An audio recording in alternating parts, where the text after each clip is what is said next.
அப்பப்பா சளி பிடிச்சிட்டு மூக்கடைச்சிட்டு பயங்கரமாக தலைவலிக்குது, ஒரு நல்ல டீ போட்டு குடித்தா சூப்பராக இருக்கும் அப்படின்னு நினைக்கிறீங்க.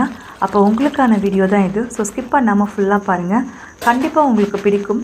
சிம்பிள் அண்ட் ஈஸியாக தான் இருக்கும், ஆனால் மோர் எஃபெக்டிவாக இருக்கும். நார்மலாக நம்ம பாலில் டீ மட்டும் போட்டு குடிக்கிறத விட அது கூட நான் சொல்கிற இந்த 5 பொருளையும் சேர்த்து குடிச்சிங்கன்னா செம எஃபெக்டிவாக இருக்கும். துளசி, இஞ்சி, ஏலக்காய், மஞ்சத்தூள், டீ தூள், இந்த 5 பொருளையும் சேர்த்துக்கோங்க. இது எப்படி பண்ணணுன்னு நான் சொல்கிறேன். பாலை நம்ம சுட வைப்போம் இல்லையா, அப்போ ஃபஸ்ட் டைம் பொங்கி வரும்போதே நான் சொன்ன இந்த துளசியை கொஞ்சம் வாஷ் பண்ணி போட்டுருங்க, இஞ்சி கொஞ்சம் தட்டி போட்டுருங்க, ஏலக்காய் ஒன்று தட்டி போட்டுருங்க, மஞ்சத்தூள் ஒரு 1/4 டீஸ்பூன் அண்ட் டீ தூள் தேவைக்கேற்ப ஒரு 1/2 டீஸ்பூன் போல் போட்டுக்கோங்க. இது எல்லாமே ஒரு 5 மினிட்ஸ் நல்லா கொதிக்க விட்டிங்கன்னா வீடே மணக்கிற அளவுக்கு நல்லா வாசமாக இருக்கும். அதுக்கப்புறம் அதை வடிகட்டி அதில் கொஞ்சம் சர்க்கரை போட்டு நம்ம குடிக்கலாம். செம்ம டேஸ்ட்டாக இருக்கும். ட்ரை பண்ணி பார்த்து